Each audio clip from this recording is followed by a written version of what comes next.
Just about everyone has fallen for the trap of thinking that the achievement of some big goal would fulfill you, only to be left wondering why it didn't.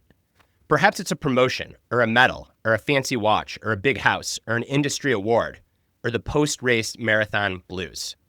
Everybody experiences this. You try so hard to get a big goal, you get it, and then you still feel sort of empty.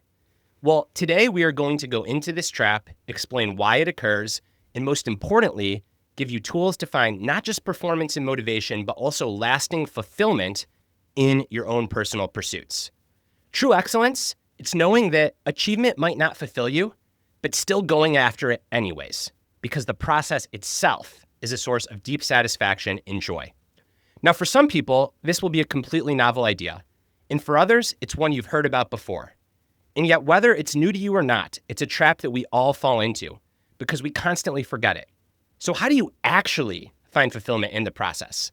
How do you not just know this intellectually, but deeply understand it in your bones? That's what we're going to get into today. This is Excellence Actually, and I'm Brad Stahlberg, joined by my co-hosts Steve Magnus and Clay Skipper.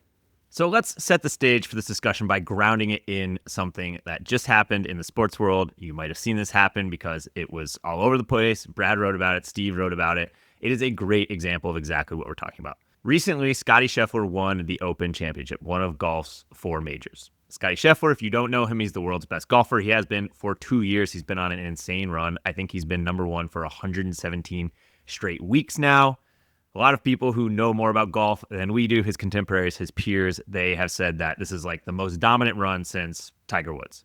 So it's not that surprising necessarily that he won, but what was a bit more surprising were comments he made at the pre-tournament press conference all about how golf ultimately doesn't fulfill him. Now, that's not something we necessarily hear a lot from champions, or it's not the way that people who we hold up as societal paradigms of greatness, the depictions we have of what they usually look like. And so it's audio that I think is worth hearing, and it's made all the better because Scottie had more comments on Sunday night after he went on to win the championship that were very similar to what he said on Thursday, right? So we have these bookended audio clips that I think are especially impactful because you can hear that his mindset and perspective is so locked in and consistent and clear. And I think it's different from what we normally hear. So here are Scottie's comments before the tournament. I think I said something after the Byron this year about it feels like you work your whole life to celebrate winning a tournament for a few minutes. It only lasts a few minutes, that kind of euphoric feeling. And to win the Byron Nelson Championship at home, I literally worked my entire life to become good at golf, to have an opportunity to win that tournament. And you win it, you celebrate, you get to hug my family, my sister's there. It's such an amazing moment. And then it's like, okay, now what are we going to eat for dinner? I love putting in the work. I love being able to practice. I love getting out to live out my dreams. But at the end of the day, sometimes I just don't understand the point. That's why I talk about families being my priority, because it really is. I'm blessed to be able to come out here and play golf, but if my golf ever started affecting my home life, or it ever affected the relationship I have with my wife or with my son, that's going to be the last day that I play out here for a living. This is not the be-all, end-all. So that is what Scottie said before the tournament. And here's what he had to say on Sunday night after he won. I've said it for a long time. Golf is not how I identify myself. I don't identify myself by winning tournaments, chasing trophies, being famous or whatever it is. It's like, in some circles, right now I'm the best player in the world. This week I was the best player in the world. I'm sitting here with the trophy. We're going to start all over in Memphis, back to even par. The show goes on. And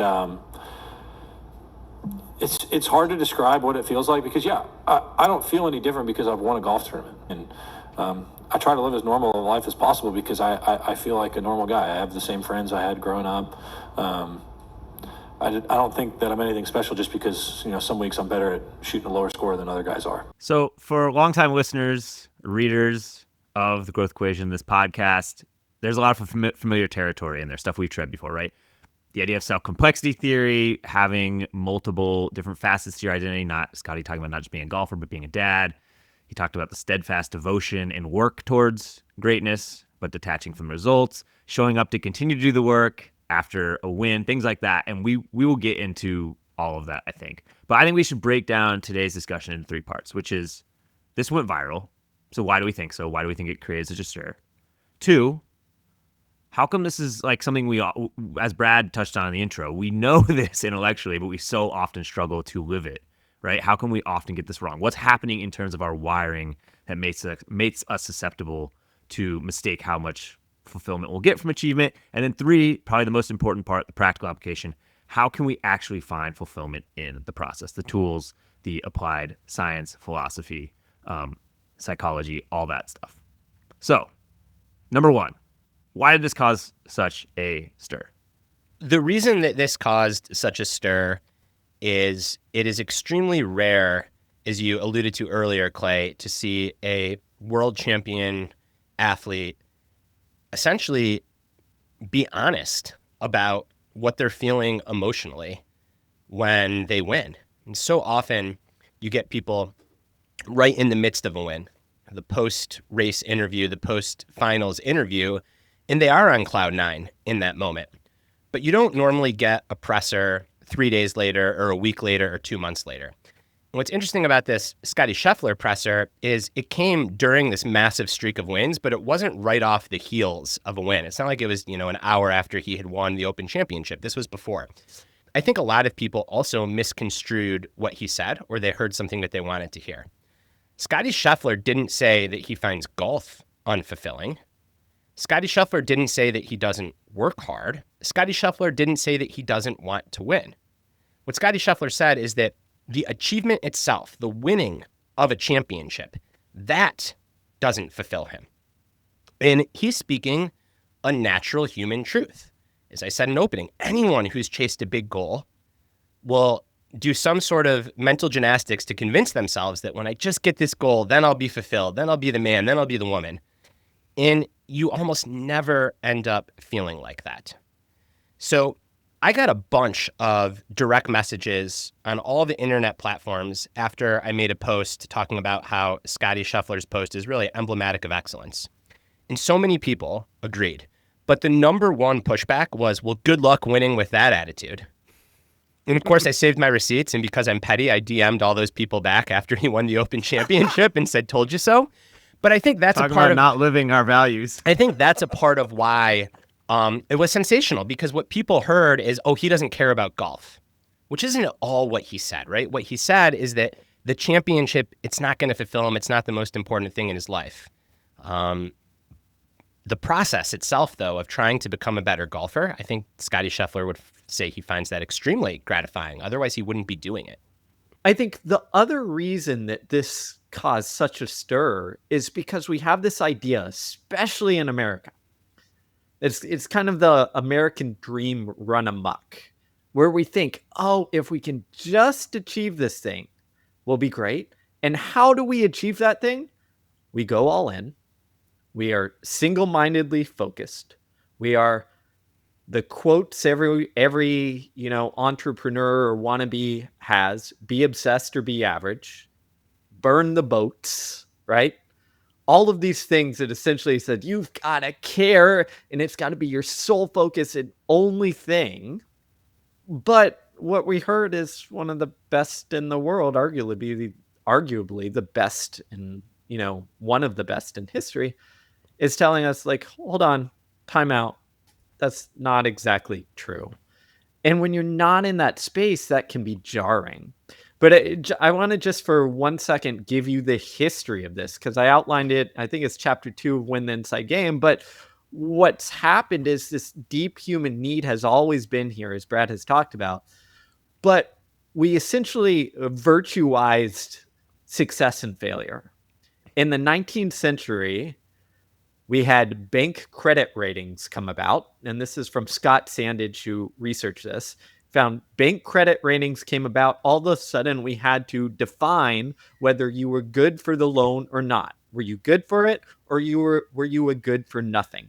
And since that happened, what happened is we had this acceleration of virtualizing success and failure that tied our entire identity to, am I going to be successful at this business, or in the sport world, am I going to capture the medal? That is all that matters. And when that came about, we said, hey, forget this like nuanced version of competitiveness. The only way, because this is life or death in terms of your identity, your sense of self, your sense of self-worth. The only way forward is all in, burn the boats. Except it doesn't really work that well in the arena. So Steve is walking us through some modern history, and I would actually take us even farther back to pre-modern history to explain why we are wired in the way that we are, to want success more than to actually enjoy it. And if you think about our ancient ancestors on the savannah, primates and early humans, they lived in really precarious environments where there was a lot of scarcity. And if you had a big kill at a hunt, and then you became content, you became really satisfied, you just kind of sat back and relished in the kill, well, the next time there was a famine, you'd have no food to eat and you would die. So the primates and then the early humans that were able to survive, that passed on their DNA to us, they were the ones who were never satisfied, who were never content. They were the ones who were always striving for more. Now, no amount of intellectual Jedi tricks is going to overcome this inherent nature that we have, because it is just so deeply ingrained in our DNA. And we see this in more modern science, which shows that the neurotransmitter dopamine, which is associated with wanting, with the chase, with striving, is far more powerful than the neurotransmitter serotonin, which is associated with liking or satisfaction or contentment. So in a way, it's kind of liberating. You don't have to say, oh, I'm a crappy person that I can never be content, or I'm just addicted to the chase. What does that say about me? What it says about you is that you're a human being with the hardwiring of a human being. And as I said, there's no overriding this hardwiring. So if we take that as a fact, that we are wired to strive, we are wired for the chase, we are wired not to find fulfillment when we achieve, but to always want more, then the question becomes, how do you live a good life with that wiring? How do you find fulfillment and satisfaction in the chase itself? One thing that came out is to go back to sort of the more modern ideas we have about tying our worth to winning. Something that was interesting that came out was Nike. I don't know if you guys saw this, but Nike put out an ad last night that was a picture of Scottie and his son Bennett, and the caption was, "You've already won," right? And it was sort of capitalizing this moment of, like he said in the press conference, I care way more about being a dad than I do being a golfer. I can't help but think back to a podcast we did not too long ago when the show was called Farewell, where Nike had put out an ad, I think it was before the Olympics, that was like, winning is everything. And so it was just really interesting to me to think about back to that and now think to this and think like, okay, is this actually a moment where the culture is shifting a little bit, where people are starting to maybe have this more nuanced view of what it means to be excellent or be great? Because that's what I saw with some of the tweets where like people were like, the culture's really shifting. And I was like, I don't know if it's shifting.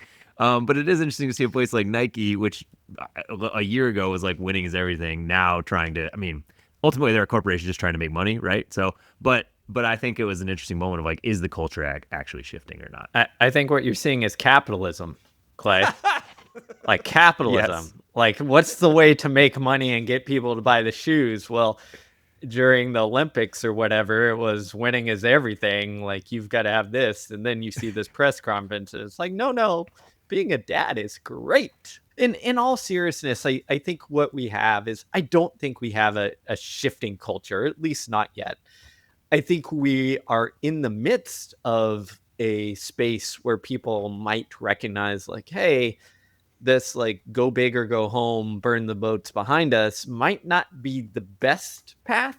But if you just look at the replies to Brad and I's pieces or our DMs, it's a hard sell because it's so ingrained that it has to be the only thing.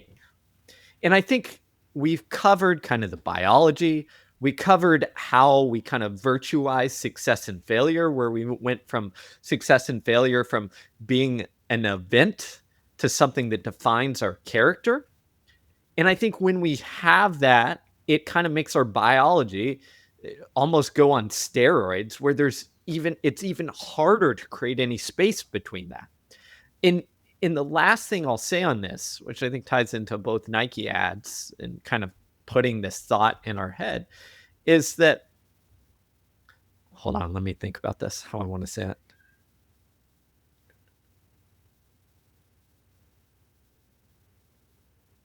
The last thing I'll say about this is those Nike ads, what they are is they're giving us like some sort of comfort, right? Where it allows us to, okay, the first one, winning is everything. It's competing. It's like I'm a bad person and all these things we covered but before. What that does is it gives you an excuse to essentially be like, forget all my other responsibilities. Like they're telling me I just need to be this focused. And if I didn't succeed, it wasn't because I doubled down enough. So I need to go listen to whatever guy is spewing crap on social media in the internet and telling me to like double, triple down to be able to succeed.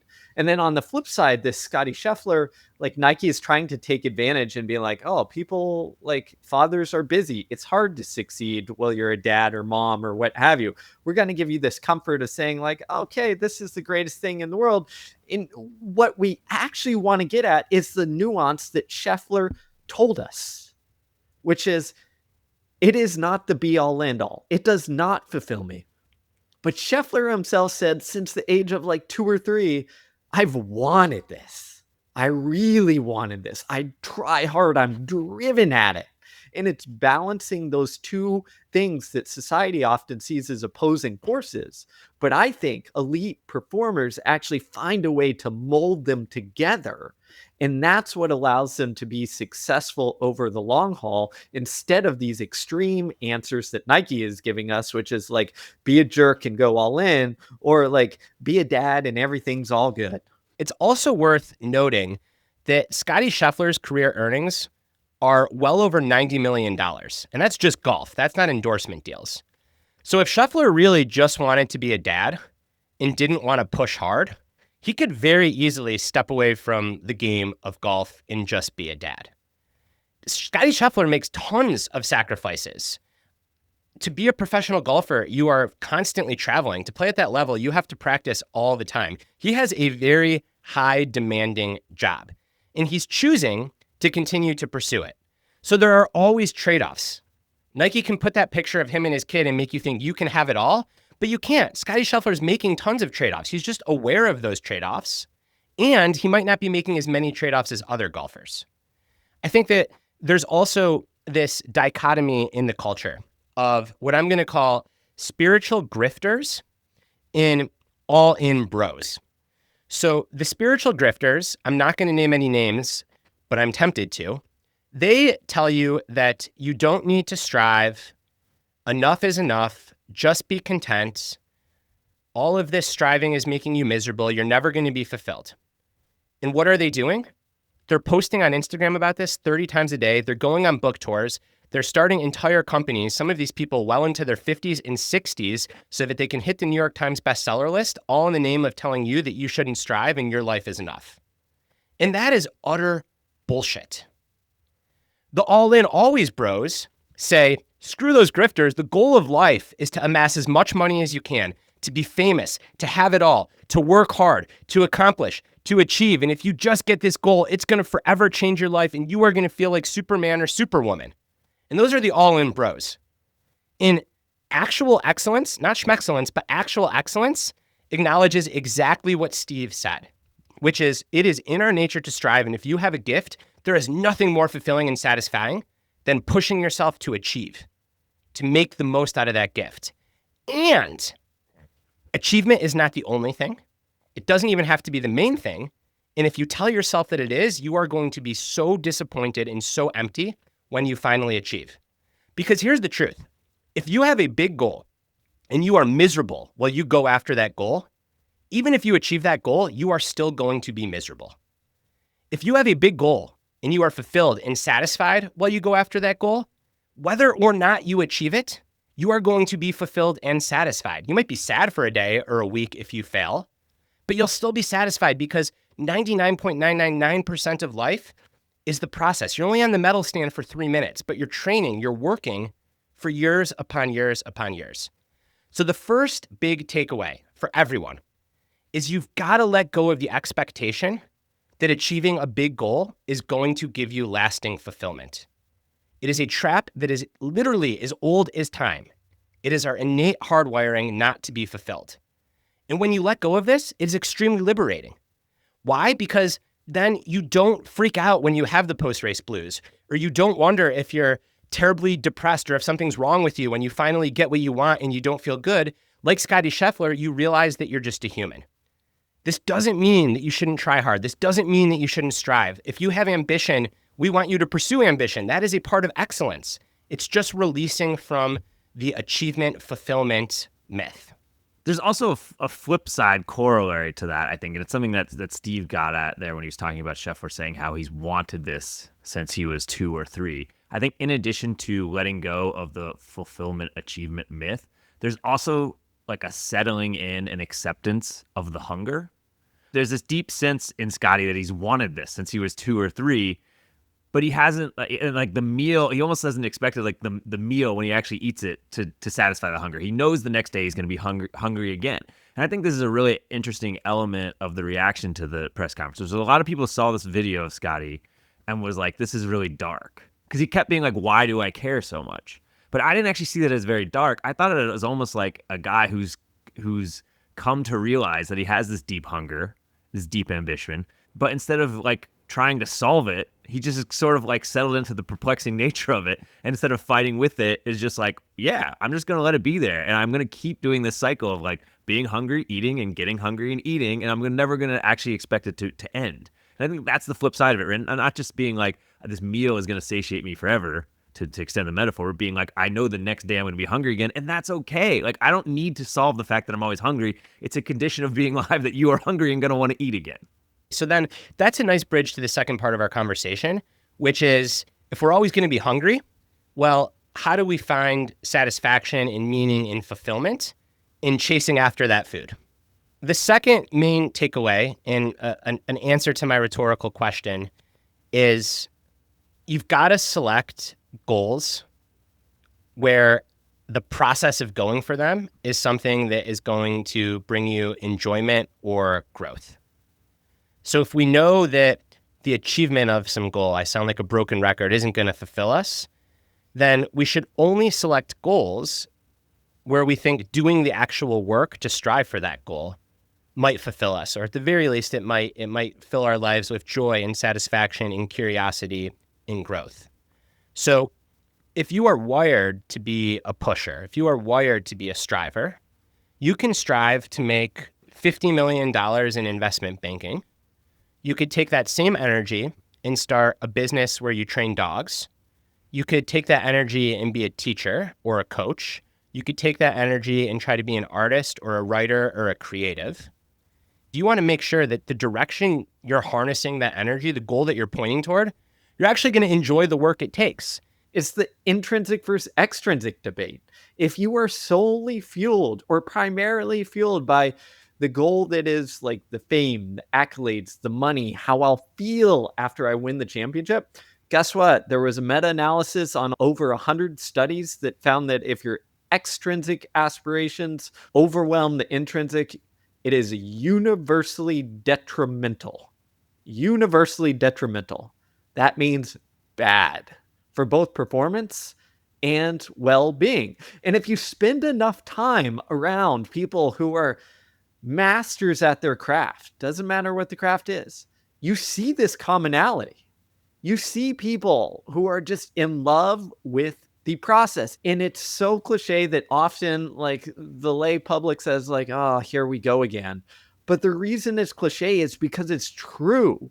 And I've seen it. I've seen the athletes who are loving tinkering with their running mechanics or their training or what have you because they love the process of it. I've seen coaches who are literally the best in the world who will call me up at 9:30 at night and say, hey, I thought about what happened this morning at practice when you were on rep number 4 of your intervals. Here's where I think we could have done differently or what went wrong. I think as a society, going back to what we said at the beginning, society tells us like grab onto the outcome, grab onto the accolade, go chase the achievement because that's what's going to keep you going, fulfill you, and make you motivated to do something.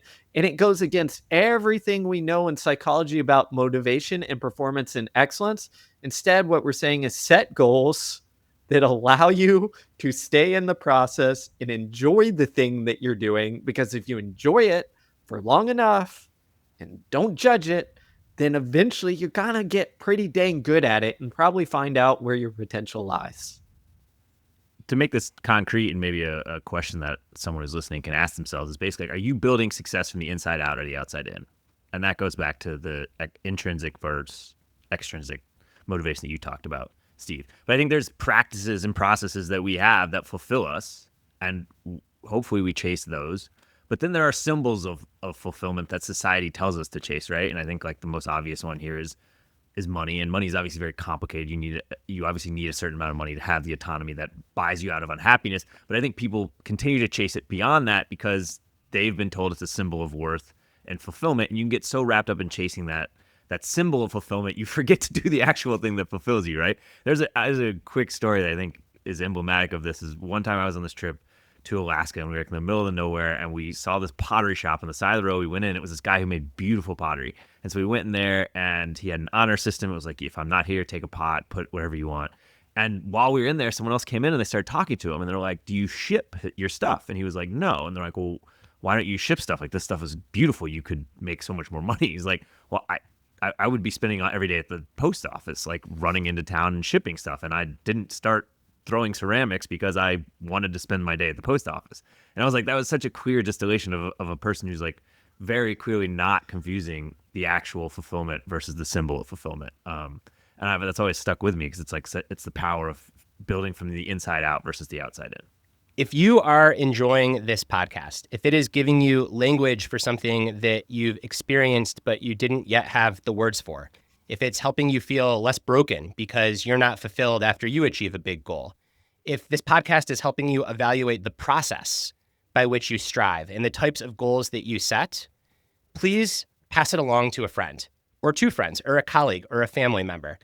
I'm sure that you can think of someone who would benefit from hearing this conversation, who would take these tools, take these ideas, take these insights, and apply it in their life. The best thing that you can do to help support this podcast and to help support these discussions is to spread them amongst your community. So if you're driving, wait until you reach your destination. If you're not, take just a moment, text a friend, a family member, a colleague, share the episode, let them know to listen to Excellence Actually, and hopefully you can discuss this in other episodes with more people in your real life in the future. I think we've made a good case for why you should define fulfillment in the process rather than the outcome. But the one question that came up for me when we was thinking about doing this podcast is this something you can actually tell someone, or is it something they have to experience for themselves, right? We're all in our 30s. Well, we're in the back half of our 30s. So I think we've all had experiences where we've held out, like we've had a carrot at the end of a stick. We've got to the carrot and we're like, oh, this isn't quite as delicious as I'd hoped it'd be. And is there a case to be made that like you're only like the discipline and drive you need to be great requires sort of buying into this illusion of like, I'm going to finally satisfy myself. I'm never going to be hungry again. And that if you don't have that illusion, you're not harboring that illusion, that sort of like drive and hunger that is rocket fuel, you'll be complacent and you'll never get to that point of like the top of the mountain where you look around and you go, oh, I brought all my problems up here. It didn't solve everything. I think the answer is that there's wisdom that you know in your head, and then there's wisdom that you know in your bones. And I do think that you've got to live through thinking that some achievement is going to fulfill you and then having it not fulfill you. And you probably have to go through that multiple times. And each and every time you accept a little bit more that, hey, this is a trap. To expect to be content, to expect to be satisfied after an achievement is a trap. However, I think what you can know in your head and what goes such a long way is when you do have that achievement and you don't feel much different a day, a week, a month later, instead of freaking out about it, or instead of thinking something's wrong with you, you can just laugh at yourself and say, oh, there I am. I guess I'm still like one of those primate apes that's always hungry. And you can do exactly what Scottie Scheffler did and exactly what the three of us do, which is hold this contradiction at the same time, that we are striving, that all of us must think somewhere in our subconscious that selling more books or having more podcast downloads is going to be good for us. Otherwise, we wouldn't be pushing so hard, even as we record this episode. But I can guarantee you that when we achieve those things, we're not going to be as fulfilled as we thought. And we're not going to freak out about it. We're going to just understand that that's the way it is. So you know who else had this thought, this brilliant thought that you had, Clay, only a couple centuries ago? Adam Smith, the founder of capitalism. And instead of calling it illusion, he said, "It is this deception which rouses and keeps in continual motion the industry of mankind." And he outlined it not as brilliantly as Clay did, but it's exactly that, is you kind of have to experience it. You kind of have to figure it out and know it, as Brad said. And this is why I think if we understand and know it early, when the consequences are low, by experiencing sport or being allowed to try something hard, go all in maybe, and fail and or even achieve the thing and realize, you know what, winning that state championship wasn't everything that I thought, or whatever have you. What that does is it allows us to see and recalibrate. And the other component of this, which Brad kind of touched on, but I'll go one step further, which I think is one of our big takeaways, is that you need a coach or a friend or a colleague that helps you understand this perspective. As a coach myself, I saw it as my job of, I know this, I can tell it to athletes, they're not going to believe me, but some way I have to get them to feel it, to understand it, and accelerate this path so that we don't have to spend the next 10 years to get to know it. This is why if you see someone like, famed basketball coach Phil Jackson, the Zen master himself, he would preach all of this, that the destination isn't what matters. You're not going to be fulfilled by the achievement. And it was preaching to this to people who were literally the best on the planet, getting paid millions of dollars, and obsessed and insanely competitive, like Michael Jordan and Kobe Bryant. But I think what that did is Jackson kind of said, okay, I'm going to counterbalance this insane competitiveness to kind of just throw these things in. And if you read and talk to basketball people, like, yeah, Michael Jordan wasn't able to turn it completely off and flip into some, monk or whatever have you. But I'd argue his career was longer and more successful because he had just a little bit of that in his head. Maybe he wasn't Scottie Scheffler who saw it clearly, but he had just a little bit from Phil Jackson. So if you're hearing this out there, find your coach, find your mentor, find your friends and colleagues who can give you that perspective where when you're in the thick of it, you're too busy listening to the bro who tells you to go all in and this is the only way. And you need that voice to pull you out of it.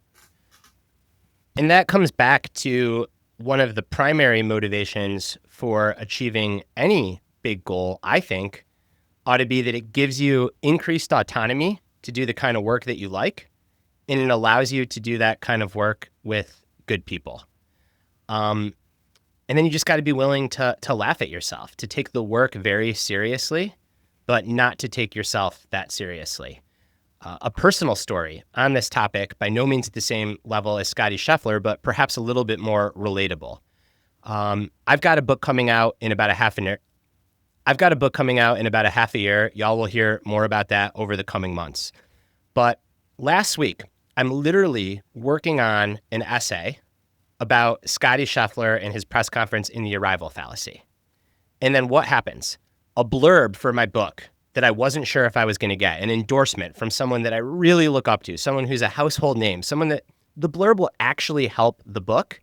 And more importantly, it is the kind of external validation that I'm after because it's someone I respect. And that blurb comes in and I get a call that, hey, the blurb came. It's better than we ever thought it would be. It's what my publisher said. This is incredible. And you know how long I was happy for? I told Caitlin, who was upstairs, we both work from home. She's like, oh my gosh, blah, blah, blah. What are we going to do to celebrate? This is so great. And she came downstairs and she's like, Brad, I'm trying to talk to you. Why can't you listen to me? Focus. I'm like, sorry, I'm locked in. I gotta finish this piece. So I got 45 seconds of quote unquote fulfillment or happiness out of that. And then I was back to doing the work itself. And I think what's changed for me over the last 20 years is 20 years ago, I would have thought, oh boy, something's wrong with me if I can't be happy about this. And now what I think is like, it's great. It's great that blurb came in. It's great. I do want to hit all the bestseller lists. I want to keep doing this work with people that I like, but I want to keep doing the work because I enjoy the work. And it's so important to have people, as Steve was saying, to kind of laugh at you and laugh at the conundrum of being a human, to laugh at Scottie Scheffler dedicating so much of his life, so much of his energy to put a ball into a hole, because that's ultimately what he's doing, all the while saying that it's not actually that fulfilling. And it goes back to my favorite Greek myth, the myth of Sisyphus, right? The gods condemn Sisyphus to push a boulder up the hill, and then the gods put the boulder back down the hill. And the philosopher Camus said that this is an allegory for life. All of us push a rock up a hill. And then what happens? We get that goal, and we're not fulfilled, and then the boulder's back at the beginning of the hill, and then we just start pushing again. It's like Scottie Scheffler said, after the Open, I'm thinking about the FedEx Championship. What Camus said is that there's no escaping that. That's just the human condition. But if you can learn to push that boulder up the hill with a smile on your face, then that right there, that's the point. Is you get to that top of the hill and the boulder's going to be back at the bottom sooner than you think. So you better find a way to enjoy the pushing, and you better find a way to enjoy the people that you're pushing with. What we're really getting at is the messiness and nuance of performance, because that's what we care about most at Excellence, actually. And I hope if you're listening, you found something valuable in this podcast. And you know what? What I want you to do is I want you to get out your phone, not if you're driving, but anywhere else, and text or share this episode with a friend who will benefit from this. Because I'm going to tell you what, as a coach, I would try and instill this idea to athletes, and it would take me months, years, sometimes for hard-headed case, like a decade. And once athletes got it, they were like, oh my gosh, this helps me not only perform better, but live better. So accelerate someone else's journey by sharing this episode with them. So to quickly summarize, I think the simplest way to sum up what we said here today is don't expect that any type of achievement is going to ultimately fulfill you. One way to catch yourself is if you're doing this if-then thinking. If I achieve X, then I will be Y, free of all my problems, eternally satisfied. We are not saying, to be very clear, don't have a deep hunger to achieve. Don't be ambitious. We're just saying don't expect that hunger to go away forever, even if you do achieve something. It's going to come back, and that's okay. It's not the hunger's presence that's the problem. It's the desire for it to go away or the expectation that it might go away.